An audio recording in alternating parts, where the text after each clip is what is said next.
Sir నమస్కారం sir. నమస్తే అండి. సార్ బాలకృష్ణ గారికి పద్మభూషణ్ రావడం పట్ల సినిమా ఇండస్ట్రీ వాళ్ళంతా కూడా విషెస్ తెలియజేయడం మనం చూసాం సార్. అయితే ఇప్పుడు ఒక యువ నిర్మాత ఆయనకు సన్మానం చేయడానికి పూనుకున్నారని ఒక సభ కూడా ఏర్పాటు చేయడానికి ప్రయత్నాలు జరుగుతున్నట్టుగా వార్తలు వినిపిస్తున్నాయి. అయితే కొంతమంది అభిప్రాయం ఏంటంటే చిత్రసీమ అంతా కలిసి ఏర్పాటు చేస్తే బాగుంటుంది అని కూడా అభిప్రాయపడుతున్నారు. ఏదేమైనా ఈ సన్మాన సభ ఏర్పాటు చేయడం అయితే గ్యారంటీగా ఉంటుందంటున్నారు. అయితే ఇప్పటి నుంచి అతిథులు ఎవరు వస్తారన్న ఒక చర్చ కూడా జరుగుతుంది. అంటే బాలకృష్ణ గారి సమకాలీనైన చిరంజీవి గారు, నాగార్జున గారు, వెంకటేష్ గారు వీళ్ళొస్తే బాగుంటుందని, అండ్ జూనియర్ ఎన్టీఆర్ గారు కూడా విష్ చేశారు కాబట్టి వీళ్ళ మధ్య గ్యాప్ ఉంది. ఈ సభకొస్తే ఆ గ్యాప్ కూడా ఫిలప్ అవుతుందని కూడా అభిప్రాయపడుతున్నారు సార్. ఏదేమైనా ఈ సన్మాన సభ పైన మీ ఒపీనియన్ ఏంటి సార్?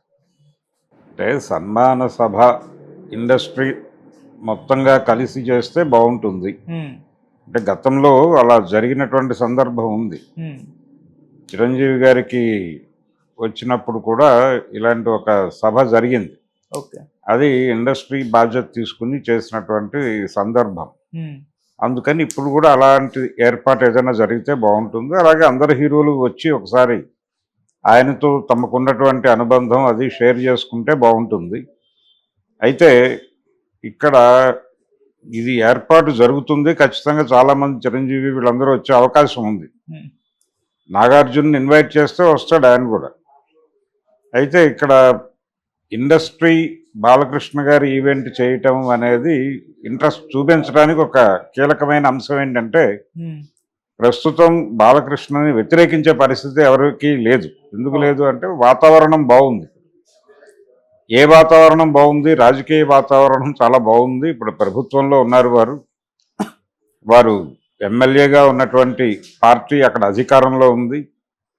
దాదాపుగా ఎన్డీఏ కూటమి తాలూకా ఇన్ఫ్లుయెన్స్ ఇండస్ట్రీ మీద కూడా ఉంది. చాలా క్లియర్గా చిరంజీవి గారు అటువైపే ఉన్నాడు. ఒక రకంగా చిరంజీవి, బాలకృష్ణ వీళ్ళందరూ ఒకే ఏరియాలో ఉన్నారు. అందుకని విమర్శలకి తావు లేదు. ఇక్కడ అందరూ వచ్చి బాలకృష్ణ గారిని అభినందించి ఒక బిగ్ ఈవెంట్గా ఇది అంటే మెమరబుల్గా ఉండిపోయేలాగా ఉంటుంది. ఈవెంట్ చేయగలిగితే చేయాలనే ఉద్దేశం ఉంటే చేస్తారు. అలాగే అవసరం కూడా. ఇండస్ట్రీకి ఆ ప్రభుత్వంతో గుడ్ రిలేషన్స్ కావాలి. వీళ్ళందరూ పైగా వైజాగ్లో స్టూడియోలు కట్టాలి. ఇలాంటి ఐడియాలు ఉన్నటువంటి వాళ్ళు కూడా ఉన్నారు. ఓకే. అందుకని గతంలో లాగా లేదు పరిస్థితి. అంటే జగన్ అక్కడ ముఖ్యమంత్రిగా ఉన్నప్పుడు వీళ్ళందరూ ఎవరి గోల్లో వాళ్ళు ఉండేవాళ్ళు. ఎవరి మీద అంటే కనిపించి కనిపించకుండా, వినిపించి వినిపించకుండా విమర్శలు చేసుకున్నటువంటి సందర్భాలు కూడా ఉన్నాయి. వీళ్ళందరూ మొదటి నుంచి కలిసి రెగ్యులర్గా కలిసి ఉంటున్నారని నా ఉద్దేశం కాదు. వీళ్ళ మధ్య ఘర్షణలు ఉన్నాయి, ఐక్యత ఉంది. ఈ ఐక్యత ఇప్పుడు వర్ధిల్లుతోంది. ఇప్పుడు వర్ధిల్లటానికి వాతావరణం అనుకూలంగా ఉంది. అందుకని ఇప్పుడే ఈ ఈవెంట్ జరగాల్సినటువంటి అవసరం ఉంది. వీళ్ళకే అవసరం, వాళ్ళకే అవసరం. ఒక మెమరబుల్ ఈవెంట్గా ఉంటుంది అది. అలాంటి ప్రయత్నంలో ఎవరెవరు వస్తారు అనే దగ్గర ఒక చర్చ. అంటే చిరంజీవి వీళ్ళు రావటం ఓకే, వాళ్ళు వస్తారు, నో ప్రాబ్లం. పవన్ కళ్యాణ్ వస్తాడు. కాకపోతే జూనియర్ ఎన్టీఆర్ వస్తాడా, లేకపోతే కళ్యాణ్ రామ్ వస్తాడా? నందమూరి బ్రదర్స్ అని పిలుస్తున్నాడు వాళ్ళిద్దరిని. ఈ నందమూరి బ్రదర్స్ వస్తారా రారా అనేది ఒక క్యూరియాసిటీ. వాళ్ళు చాలా సందర్భాల్లో అంటే ఏదైనా కుటుంబంలో విషాదం జరిగితే వెళ్ళి కనిపించడం ఇలాంటివి చేస్తున్నారు. కానీ ఒక సెలబ్రేషన్ జరుగుతున్నటువంటి వేదికల మీద వాళ్ళు కనిపించడం అనేది చాలా తక్కువగానే ఉంటూ వస్తోంది. అంటే బాలకృష్ణ గారు 50 ఏళ్ల కెరియర్ సందర్భంగాను చూసాం మనం. ఇలా వాళ్ళు ఎక్కడా కూడా కనిపించట్లేదు. రామారావు గారి శత జయంతి సందర్భంగా ఏర్పాటు చేసినటువంటి సభల్లోనూ అక్కడ కూడా ఎక్కడా కనిపించలేదు వాళ్ళు. సరే, కనిపించకపోవడానికి వాళ్ళకి ప్రయర్ ఇంటిమేషన్ లేదు. ముందే వాళ్ళని పిలిచి కూర్చోబెట్టి మాట్లాడలేదు. ఇవన్నీ ఉన్నాయి. వాంటెడ్గానే వాళ్ళు అవాయిడ్ చేస్తున్నారా అని అనిపిస్తుంది. అయితే మొన్న ఈయనకి పద్మభూషణ్ ప్రకటించగానే అతను విష్ చేశాడు. ఆ విష్ చేయటము, దానికి బాలకృష్ణ గారి అబ్బాయి మోక్షజ్ఞ రెస్పాండ్ అవుతూ థ్యాంక్ యూ అన్నా అని చెప్పి ఆయన కామెంట్ చేశాడు. సో అది బాగుంది. అలాగే ఆ మధ్య వరదలు వచ్చినప్పుడు ఈయన సహాయం ప్రకటించినప్పుడు నారా లోకేష్ కూడా ఇలాగే థ్యాంక్ యూ బావా అన్నాడు. ఇలా అడపాదడప వీళ్ళ మధ్య ఏదో ఒక సత్సంబంధాలు ఉన్నాయి అనేటువంటి ఒక ఇండికేషన్ ఇస్తున్నారు, కానీ రియల్గా వీళ్ళ మధ్య ఉన్నటువంటి ఇబ్బంది ఏమిటి, లేకపోతే ఘర్షణ ఐక్యత ఏ మేరకు ఉంది వీళ్ళ మధ్య అనేది ప్రాపర్గా జనాలకు కన్వే కావట్లేదు. దాంతో ఎప్పటికప్పుడు ఈ స్పెక్యులేషన్ నడుస్తోంది. అలాగే వీళ్ళు ఒక అడ్వర్టైజ్మెంట్ వేశారు ఫ్యామిలీ తరఫున అభినందనలు తెలియజేస్తూ. ఆ అడ్వర్టైజ్మెంట్లో కూడా వీళ్ళ ఫొటోస్ లేవు, ఏది నందమూరి బ్రదర్స్ ఫొటోస్ లేవు. దాంతో ఇప్పుడు ఈ సభకి వాళ్ళు వస్తారా రారా అనే స్పెక్యులేషన్కి అది లీడ్ తీసుకున్నారు. అందరూ లీడ్ తీసుకుని రాకుండా ఉండడానికి అవకాశాలు ఉన్నాయి, ఏదో కారణం చెప్తారు, ఫైనల్గా రారు, వీళ్ళు అసలు పిలుస్తారా పిలవరా అనేది అనుమానం. ఇప్పటి వరకు ఎన్టీఆర్ శత జయంతి కార్యక్రమాలకు వాళ్ళు హాజరు కాలేదు. అక్కడికి టీడీ జనార్దన్ గారు వెళ్ళి పర్సనల్గా ఇన్విటేషన్ ఇచ్చి వచ్చినప్పటికీ రాలేదు అనేది ఒక చర్చ నడిచింది ఆ టైంలో. అయితే దానికి ఆయన ఒక రీజన్ చెప్పాడు.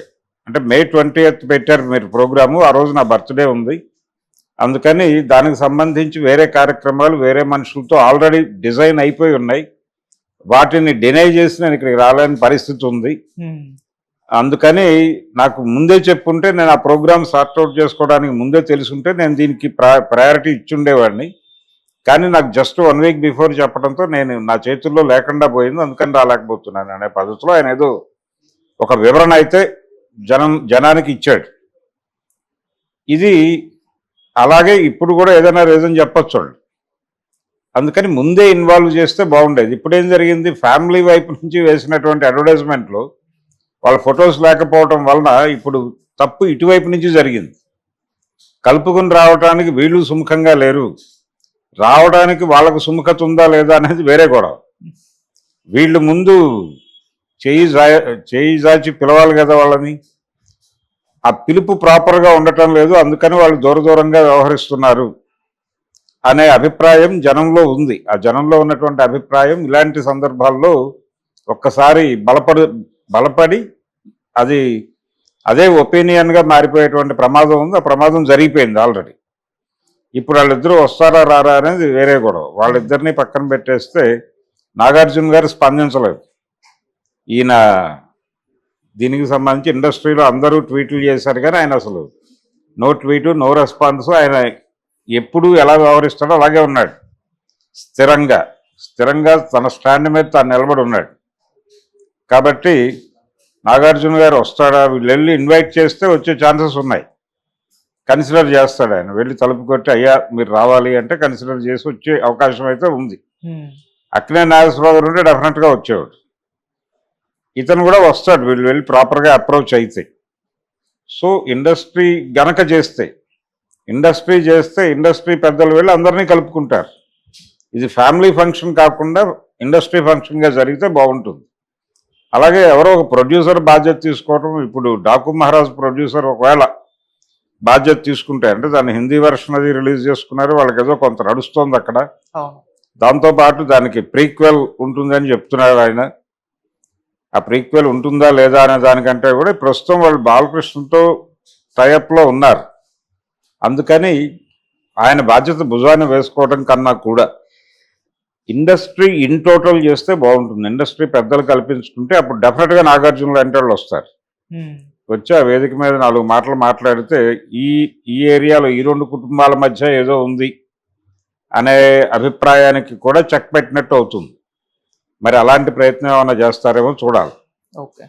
ఇక్కడ కాన్షియస్గా చెప్పాల్సింది నాగార్జున గొడవ కంటే కూడా నందమూరి బ్రదర్స్దే ప్రధానం. వారైతే వచ్చే అవకాశం ఉండకపోవచ్చు అనేది నాకు అనిపిస్తోంది. అంటే ఈ అడ్వర్టైజ్మెంట్లో వాళ్ళ ఫొటోస్ లేకపోవడం అనేది రీజన్, అంతకుమించి ఏమీ లేదు. ఎందుకు అనవసరంగా అంటే వాళ్ళు చాలా కాన్షియస్గానే పబ్లిక్ ఏరియాలో ఇలాంటి ఫంక్షన్స్కి కుటుంబ పరంగా అవాయిడ్ చేయటమే బెటర్ అనుకుంటున్నారు అనేది మనకు స్పష్టంగా కనిపిస్తుంది. అనేక ఉదాహరణలు ఉన్నాయి. అందుకని వాళ్ళు వచ్చే అవకాశం అయితే 100% ఉండకపోవచ్చు. Okay sir, thank you so much sir. Thank you.